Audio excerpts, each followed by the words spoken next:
नमस्कार मेरे साथियों और मेरे दोस्तों। फिर से आपका स्वागत है आपके अपने YouTube channel rupees and money में। और मैं हूं आपका दोस्त आरपी।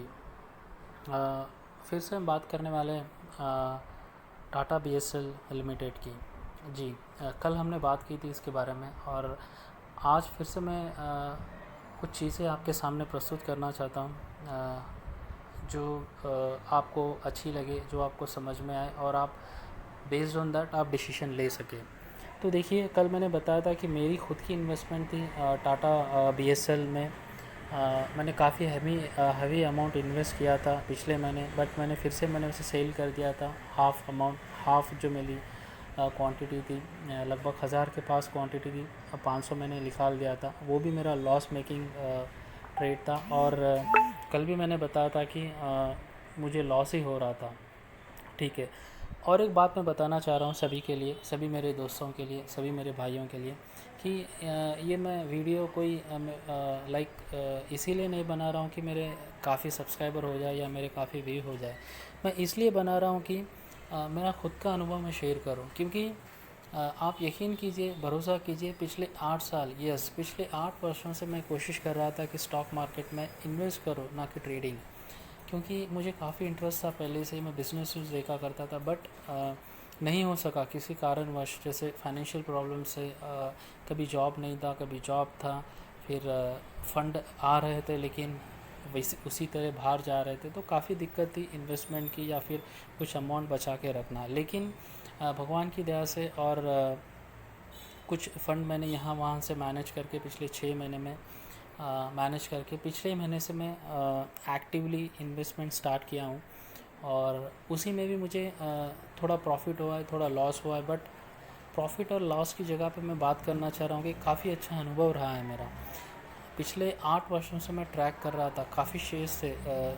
ग्राफिट इंडिया था, HEG था, बजाज फाइनेंस था, या ऐसे काफ़ी शेयर्स थे जो मैं ट्रैक कर रहा था। HDFC था, ICICI बैंक था, SBI था, कि चलो आज करूँगा तो इतना ऊपर आएगा, अगर मैं इतना लगाता तो इतना मुझे आ जाता था, आज मैं कुछ बिज़नेस कर सकता था। तो काफ़ी सोच कर मैं रहता था, क्योंकि एक ही दिक्कत थी, फ़ंड। हालांकि मैंने 5 पैसा और शेर खान में फ्री का डीमेट अकाउंट ओपन करके रखा था, और यकीन मानिए एवरीडे मैं लॉगिन करता था ऐप में और देखता था। जब बैलेंस देखता था ज़ीरो, बट कुछ बस ड्रैग करते रहता था, चाहे मैं ऑफिस में हो या कभी घर पर छुट्टी में हो। बट फाइनली पिछले महीने से मैं यहाँ वहाँ से फ़ंड जमा कर मैंने इन्वेस्टमेंट स्टार्ट किया है। और ये इसी का अनुभव, जो एक्सपीरियंस है, बस वो आपको मैं बताना चाह रहा था कि किस तरह, मतलब हम लोग कोशिश करते हैं, छोटे ट्रेडर या मिडिल क्लास या बिलो मिडिल क्लास के जो इन्वेस्टर या ट्रेडर्स होते हैं, काफ़ी दिक्कत या काफ़ी यहाँ वहाँ से जुगाड़ कर मार्केट में आते हैं, और किसी एक गलती या किसी एक के टिप्स के कारण हमारे पैसे बढ़ भी सकते हैं या फिर डूब भी सकते हैं। तो यहाँ पर हम लोग टिप्स या बढ़ने डूबने की तो बात नहीं करेंगे, बस मेरा छोटा सा अनुभव मैं शेयर करने के लिए ये कुछ वीडियोस मैं बना रहा हूँ। कल भी मैंने बनाया था, आज फिर से BSL पे बना रहा हूँ, क्योंकि यहाँ पर मुझे लॉस हुआ है। तो क्यों हुआ है, किस लिए हुआ है? एक तो देखिए, जब मैंने पैसों का जुगाड़ किया था, तो मुझे जब मैंने देखा है कि एक तो कंपनी अच्छी है, टाटा ग्रुप है, तो डेफ़िनेटली पैसे आज नहीं तो कल बन जाएंगे। लेकिन हम लोगों के जो छोटे इन्वेस्टर्स होते हैं, हम लोग काफ़ी लॉन्ग, यानी अगर आज हमने पैसे लगाए तो हम लोग देखते हैं कि भाई चलिए 10 दिन, 15 दिन, 1 महीना, 2 महीने में कुछ तो बन जाए, बहुत कुछ नहीं तो नहीं, कुछ तो बन जाए। लेकिन मैंने खुद इन्वेस्ट किया था टाटा BSL में, लगभग 1000 की क्वांटिटी थी, तो काफ़ी 10 से 12 या 15% गिर चुका था शेयर। तो मजबूरन मुझे माइनस में, यानी लॉस मेकिंग ट्रेड, यानी 500 शेयर्स मैंने 10 या 15 दिन पहले सेल कर दिए थे। और येस्टरडे भी जब मैंने आपको बताया था, शेर खान में मेरे डीमेट अकाउंट में 500 टाटा BSL के शेयर्स थे, लेकिन कल मैंने उसे बेच दिया, लॉस मेकिंग ट्रेड था। तो मैं चाहता हूँ कि अगर आप कभी कोई ऐसे ट्रेड में फंसे हुए, तो देखिए, अगर लॉस हो रहा है, इतना लॉस हो जाए कि हमारा जो क्योंकि अभी ये मार्केट बुलिश मार्केट है, मार्केट तो अब जा ही रहा है। तो ऐसे काफ़ी शेयर्स है जहाँ पर हम छोटे मोटे, अगर हमारा अमाउंट डिवाइड कर एक दो शेयर्स भी खरीदे तो 3 से 4%, 5%, 10% तो मिलना लाजमी है। तो क्यों हमारे 5 से 10% का जो पैसा आएगा और कहीं स्टॉक से या किसी शेयर से, क्यों हमारा पैसा यहाँ पर हम लगाकर जो धीरे धीरे धीरे धीरे धीरे लगभग 15% तक आ गया था, तो इसीलिए मैंने हटा दिया। तो देखिए आज एक अच्छी न्यूज़ आई है, कल ही रात में न्यूज़ आई थी कि जापान और चाइना से जो स्टील का जो ड्यूटी है वो जारी रहेगा। तो उसके बावजूद यानी सारे मेटल स्टॉक, यानी जो भी मेटल्स के मेटल शेयर्स है, एनएमडीसी है या फिर स्टील के शेयर्स है, टाटा स्टील जो पेरेंट कंपनी है टाटा, उसमें अप है, जेएसडब्ल्यू अप है, जिंदल स्टील जो एक लो क्वालिटी कंपनी है, अगर हम टाटा के सामने बात करेंगे उसमें भी मुँह आया है।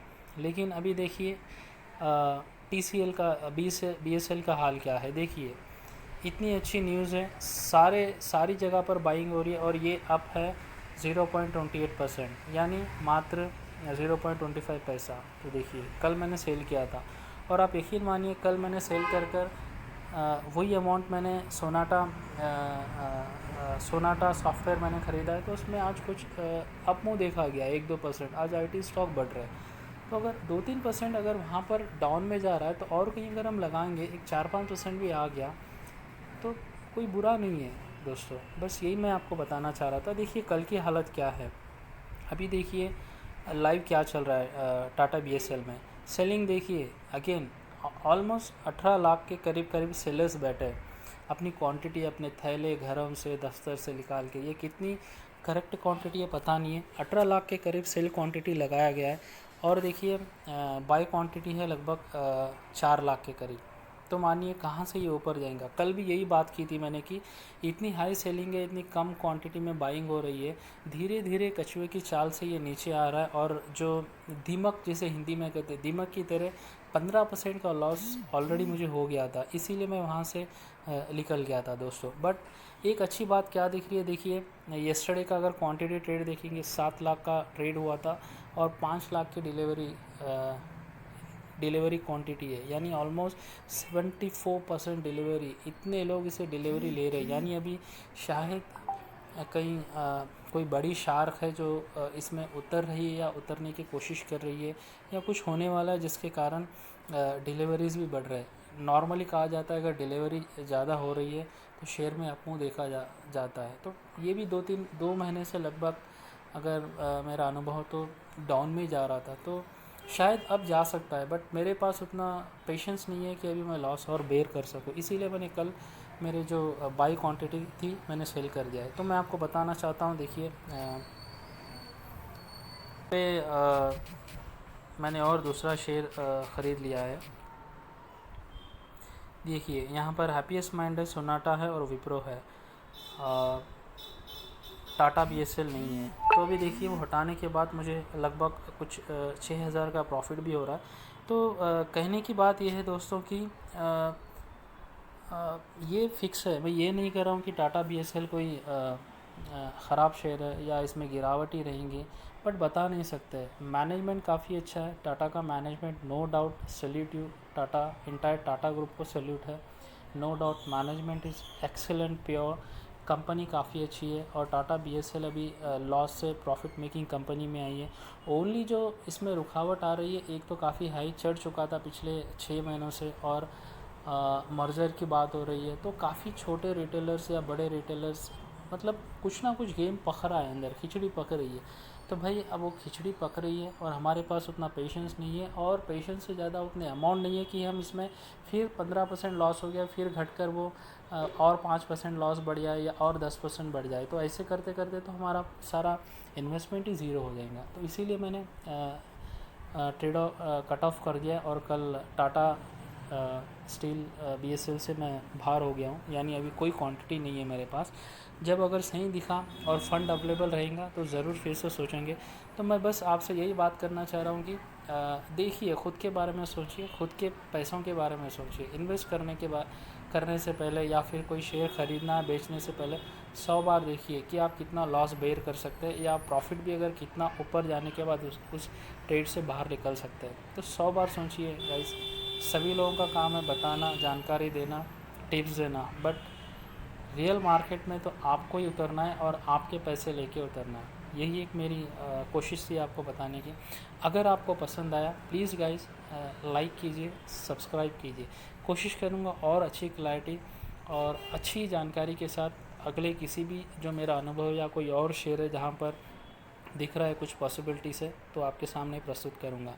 मैं हूँ आपका दोस्त आरपी, और फिर से आपका स्वागत है आपके अपने यूट्यूब चैनल। और देखने के लिए धन्यवाद। लाइक कीजिए, सब्सक्राइब कीजिए। Thank you.